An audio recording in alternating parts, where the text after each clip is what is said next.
সালটা 2049। টিপ টিপ করে বাহিরে বৃষ্টি পড়ছে। হঠাৎ কি যেন একটা ভেবে জানালার পাশে এসে বসলাম। জানালা দিয়ে বাহিরে তাকাতেই দূর আকাশের রংধনুটা চোখে পড়লো।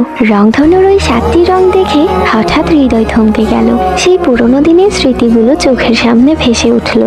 এখন নেই কোনো বিটিএস, নেই কোনো হেটার্স, যাদের থেকে আর্মিরা সবসময় তাদের 7 রাজাকে প্রোটেক্ট করত। এখন আর কোনো আর্মি বিটিএস নিয়ে পাগলামি করে না। আমাদের জিনও এখন আর নিজেকে ওয়ার্ল্ড উইথ হ্যান্ডসাম দাবি করে না। আরিমও এখন আর জিনিসপত্র ভেঙে ফেলে না। সুগাকেও কোনো আর্মি আর ইয়ুঙ্গি ম্যারিমি বলে না।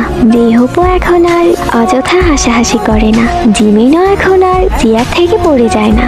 দুষ্টুমি করে রিও নিজেকে আর গুড বয় দাবি করে না।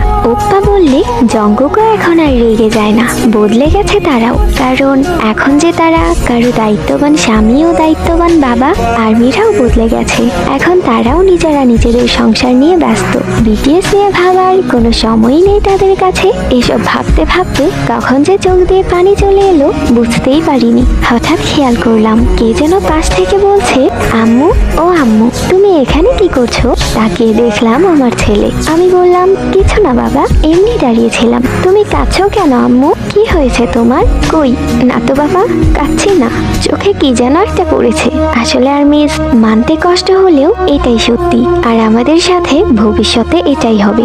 তখন থাকবে না বিটিএস নামক সেই 7টি ফুল যাদের জন্য একসময় পাগলামি করত আর্মি নামক লক্ষ কোটি প্রজাপতি।